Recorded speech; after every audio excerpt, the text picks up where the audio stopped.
I'm just going to share for a minute, and then I'm going to have somebody come up that's going to share with you tonight. And I'm not sure how much more I'll say. It just depends. I'm not really sure. So, but here's what I want to start off with, sharing with you guys. A lot of you guys, if you are, especially if you're my Facebook friend, you probably know, a lot of times I'm up all night. Like, I have insomnia. And it has gotten, like, better. But on my birthday, I was up all night. That Wednesday we had youth, and then my birthday was Thursday. I was up all night. And usually when I have insomnia, it's like I'm going crazy. Like, I want to sleep, I just can't. This was totally different. Like, I was completely wide awake, and I was getting ideas so fast that I was just writing them down. I was praying for different people, and it was just like a really, really awesome night.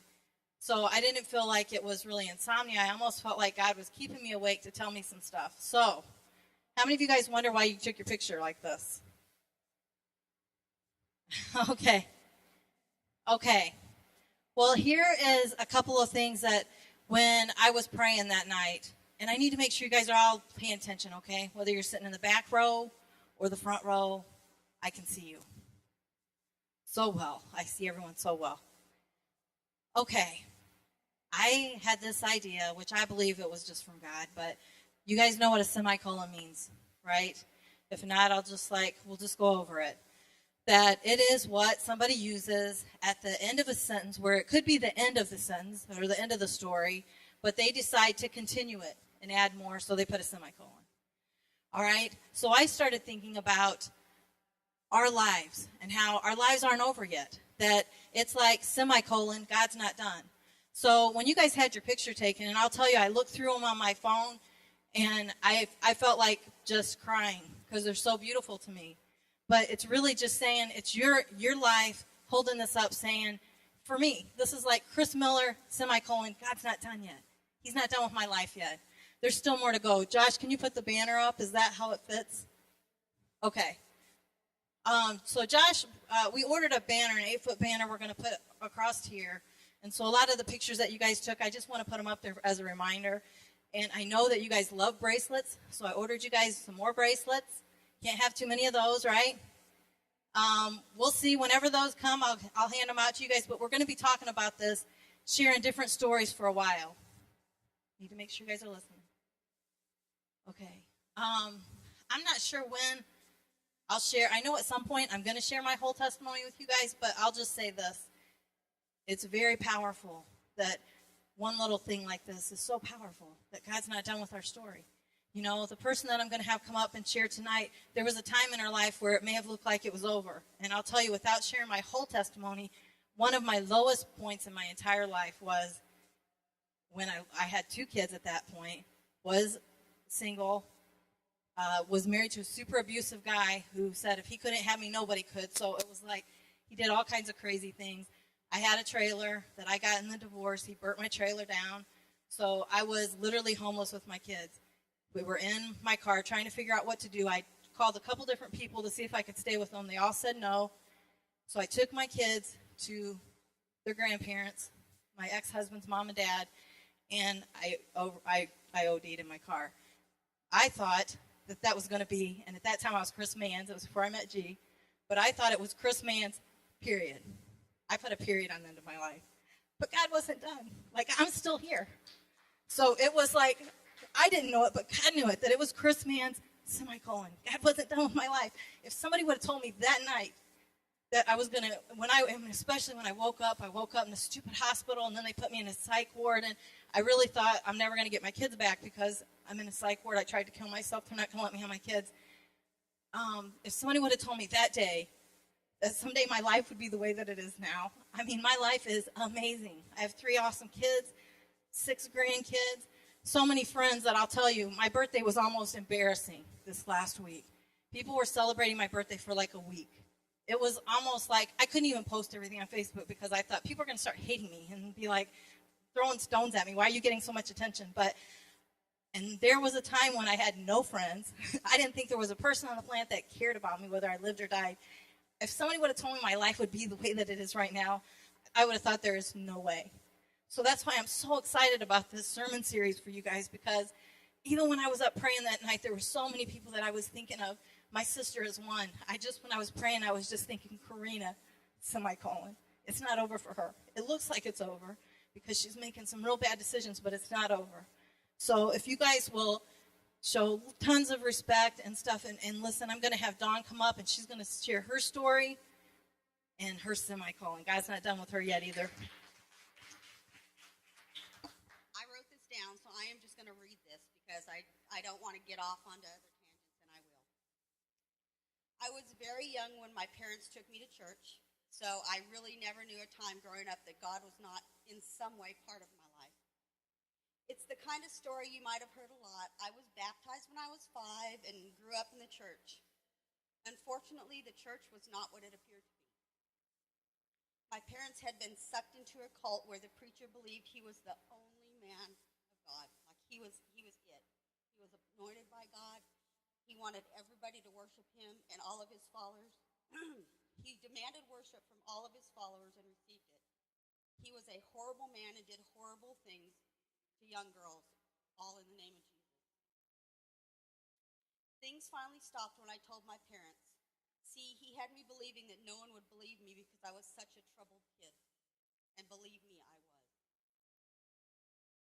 As I grew into my teenage years, I was hateful to everyone and despised the church and God for this. I carried this hate with me for a long time. I moved to Alaska to run away from this. I jumped off the deep end. Man, I jumped off the deep end. Drugs, drinking, got married at 18 and had my first kid. By the time I was 24, I had 4 children, all girls. I decided to never take my children to church. I told myself I would never put them in the situation I was put in. But through the prayers of my parents and others, and believe me, people, prayer works. It does. And you don't know who's praying for you right now, your grandmother, your mother, your father. But it's working. You don't know yet, but it's working. God kept working on me. I finally found a church I felt comfortable in with my girls. I was 25 years old when I accepted Jesus into my life and heart. I remember feeling like this huge weight was lifted off me, and I felt such a lightness in my heart. So I thought, well, now things will be easy. I should be instantly changed, because a lot of people say I was instantly changed, and I believe that. I believe a lot of people are instantly changed. That did not happen to me. Guess what? It doesn't work like that for me. Boy, did the devil start working on me then. I've been through 3 marriages and done plenty wrong, but I am always a continuing work of God.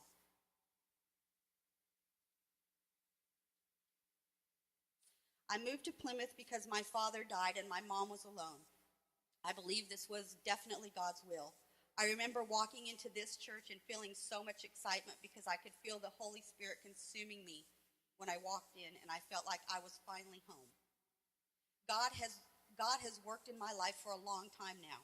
I still don't know what he has planned for me, but he is merciful and good. I hope y'all are here to see what he does in my life, and I know that I'll be here to see what he does in yours. Okay, I told you this. I told you my testimony so I could tell you this. Junk happens. It happens in everyone's life, bad things and worse things. But there comes a time in everyone's life when you have to take responsibility for your own actions. My parents did this, so I was violent. God let things happen, so I did drugs to forget it. My boyfriend or girlfriend did this, so I'm going to start drinking. A person can only blame others or God for so long. It comes down to a personal choice, your choice. I choose to love and follow God and not blame what happened to me on anyone else. I have done a lot of wrong things in my life, but I choose to learn from them and do better. One thing I know, my God is an awesome God. Okay.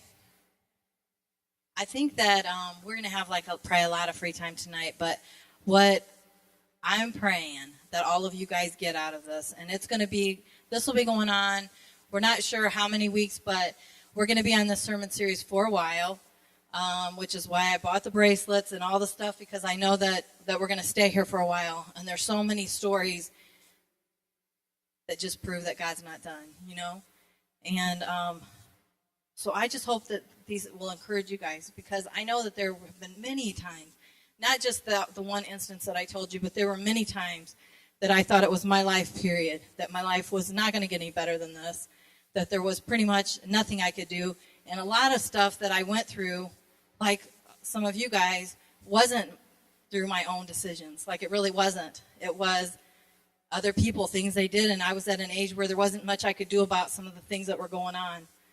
But I love how Dawn talks about how regardless of what my mom and dad did, regardless of what my ex-husband did, regardless of what anybody did in my life, there did come a time where I have to decide what I'm going to do, and I get to make a choice. And that's the one thing, nobody can take that from you. You know, nobody. Nobody gets to decide for you who's going to be the author of your life, who's going to write your story. You know, for 21 years, I was writing my own story, and it was a sad book. It was a tearjerker until I gave God permission. I gave him the pen and said, I need you to finish writing the story. And that's when he put the semicolon, and he's been writing it since then. So for some of you guys who have been writing your own story just because you didn't, I didn't write my own story for 21 years because I wanted to. I thought I was be such a good person to figure out my life. It was because I didn't know there was any other choice. I thought this is just the way it is. So I know that there's probably some of you guys like that you don't know. And the whole church thing, maybe you're not sure about it or whatever. And that's all right, because you know what? You're here because you're seeking. And I know that God says, if you seek me with your whole heart, you'll find me.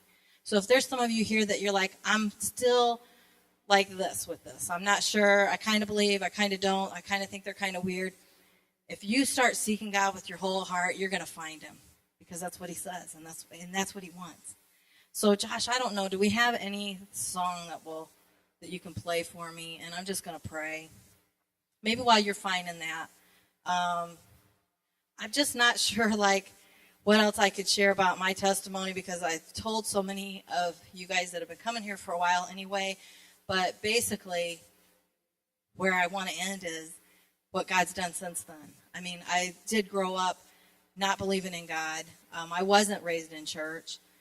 I did when I was a kid. There was a church bus that my mom and dad let us go on, and we went only because they gave us a bunch of candy and stuff on the bus. Could care less about the Sunday school. In fact, I think it was really boring, but we loved the bus ride and the people on the bus. But that was only for maybe one summer. So besides that, I didn't hear my mom and dad ever talk about God. It wasn't that I just didn't care. It's almost like I wouldn't say, oh, I'm an atheist, or I hate God. I was just somebody who God didn't mean anything to me. It wasn't part of my life, didn't matter to me. So that's pretty much where I was at. And I guess I will just share, Josh, while you're finding that, and you give me a thumbs up. Okay. Definitely grew up in an abusive home, which I think that the danger of that, if any of you guys see abuse in your home from your mom or dad or anybody, I just want you to know how wrong it is. That's not normal. That's not how people treat people. It's not how they're supposed to. Because the problem is, I thought that is how people, I thought it was pretty normal. So I started dating a guy when I was 13. I was pregnant by the time I was 14. I started dating this guy at 13. I should have never been dating him, but I snuck out and was dating him. And he's older than me. And I remember the first time that he hit me, he was driving. I'm a kid, 13 or 14. And he thought that I looked at somebody. We were driving through town. He thought I looked at some guy. I didn't, but he thought I did. And he backhanded me and busted my lip. I thought when I'd seen my dad hit my mom, it wasn't a one hit. It was, you're going to the hospital. Until somebody pulls him off of her, he's not going to stop beating her. So he just busted my lip and was done. And then he was real sorry. I can't believe I did that to you.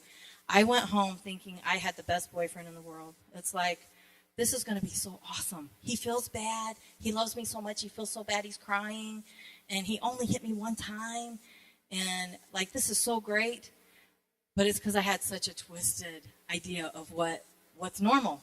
I literally had no idea that wasn't normal. And I also had no idea that it was going to get even worse than my dad. So, needless to say, it did. And I had 2 kids with him. We got married. Things got much more abusive. Definitely he was not faithful, and got to the point where he was very open with not being faithful, because he knew that there wasn't anything I could do. I wasn't going to leave, so he would come home with hickeys on his neck. He didn't care. So it was like this terrible marriage. If I finally get out of it, and this is like almost 30 years ago, so it's a lot different now. I think there's a lot more help for single moms and all that stuff. Then it wasn't like that. And like now, if you call somebody for domestic abuse, somebody will go to jail. Even if the police get there and you say, and nobody has a mark on them, and you say, oh, we were just mad, like, no, somebody's going to jail because you called the cops. I used to call the cops, and I would be completely covered in blood, beat up. They would end up joking around with him and say, now, are you going to calm down? You're not going to hit her anymore, right? And he would say, no, everything's great. And they would literally leave me there. So I knew better than to even call, because it's like, and he would say, you call again, I'll kill you next time. So it was much, much different. Not as many places to get help. So when I left with my kids, I did get, like I said, I got the mobile home in the divorce, but he burnt it to the ground. So I literally was homeless. I didn't know God, so I just made one mistake after the other. So after that, like, I moved in a couple of guys. I was trying to find a dad for my kids, trying to find somebody that would care about me. Just made tons of mistakes. I wouldn't say that I was ever big into drugs or drinking. I did drugs and I did drink when I was around people that did, and I was at parties. I never got addicted to anything, and I'm thankful for that, because obviously in my family, I've got tons of family members who have died from drugs and alcohol, and a lot of them that are still addicted right now. So I'm thankful that I didn't get addicted to anything, but I did do all of the stuff. But that wasn't my real problem. My real problem was I was so hungry for love and for somebody to care about me that I just made really dumb decisions. And many times I was super depressed. I just thought, I don't want to be here. Like, why am I even here? And so this sermon series, like me, and actually, to be totally honest with you guys, I'm so far from that now. I could tell you like a bunch of crazy stories of things that abuse and different things that I had been through, that it is a wonder that I'm alive. But it's almost like I'm talking about somebody else. And even when I was thinking about the semicolon sermon message, it made me more excited for my kids, for you guys, for my sister, for people that I know, because my life is so sold out to God right now that I don't put a period on my life anymore. I know that even if I'm having a bad day, or even if, and my biggest problems I have right now is I do have some chronic back pain and some stuff like that, but even that's no big deal to me. It's like, I don't put a period on my life. It's semicolon. God's not finished. I don't know what he's going to do, even with my back pain. I have no idea, but I believe he's going to do some kind of crazy miracle, and he's going to use it, because I don't think he's let me suffer this long with the back pain unless he's going to use it for something good. And already, I know I've shared this before, and I don't even know, actually, if even my sister-in-law, Hesper, knows, but there was a time when I was not close to my brother at all. Like, I was a Christian. He was like a drug addict. So we had nothing in common, and we didn't talk to each other. And then I started having back problems. My brother calls me out of the blue, and because he heard about my back, and he had back problems. And he's like, well, try this, and I know, but I just felt bad for me. And it was the first time he had called me maybe in years. But I thought, if having back pain caused me to have a relationship with my brother, give me more back pain, because I got my brother back. Now I have this relationship with my brother that I talk to him all the time. And it started from that. Like, I was shocked, actually, that he even cared about me. So even that ended up good. But getting off track, I should have maybe made notes like you guys did, but I didn't. The bottom line is that at some point, I did make the decision to trust God. And it didn't start easy. I wasn't somebody who jumped right in and said, I'm a believer. I didn't. I went to church and I read a Bible for a long time before I believed. I wanted to believe, but I didn't quite believe. And it took me months but I was seeking God, and I was trying to find him. And once I found him, then it was over. Do you need? Okay. They're having fun in there. That's good. I have no idea who that is, but somebody is. That's okay. All right, so I'm going to just wrap this up tonight, because basically what happened was I did make that decision that I was going to let God write the rest of my story, that I was tired of what I had written, all the chapters that I'd been through, that I was writing them myself.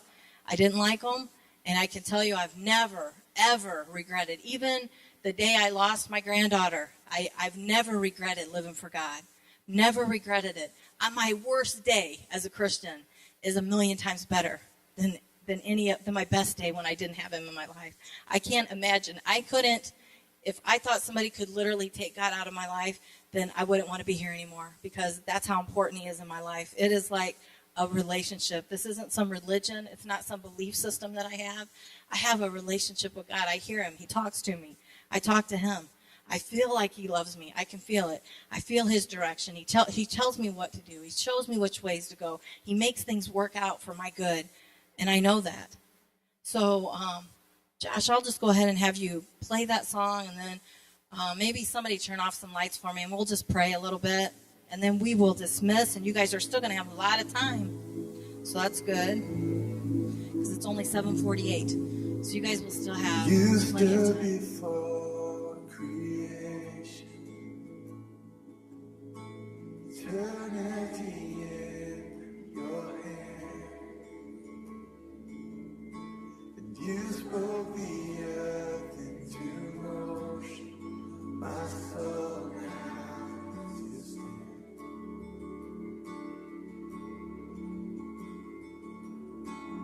You stood before my failure, carry the cross for my shame. Can I have Hesper come up front, and My soul now Dakota, Dawn, Joe? what could I say? Okay, these guys are up here. If you guys want to make that decision tonight, well, we're all just praising God here tonight. Josh, maybe down a little so make sure they can hear me. Then you can turn it back up. But if you guys want to make that decision tonight, or if you just want prayer, that you're in some tough chapters and you want to believe so bad that there's a semicolon in your life, that God's not done in your life. If you want prayer for anything, these four are up here and they'll pray with you. If not, then just keep praising God with me. But if you want prayer, they are up here. Your spirit alive in me. This life to declare your promise. My soul now. Okay, I'm going to change this. I know this is like crazy, but if I could have the four of you go to the back, because sometimes it's easier if people just come to the back and get prayer than in front of everybody. So they're going to be standing right in the back row. So if you need prayer, just go back there and they will pray for you.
God, we just thank you. We thank you that when we surrender our heart to you, that you do put a semicolon after our life, God, that you're not done. And I thank you, God, that not just for ourselves, but for people we care about, that we see that their life is going in a bad direction, God, and that it looks like it's over. It doesn't look like it's going to get any better. We thank you, God, that it's not over. That their life, semicolon, God's not done. We thank you for that, God. Amen.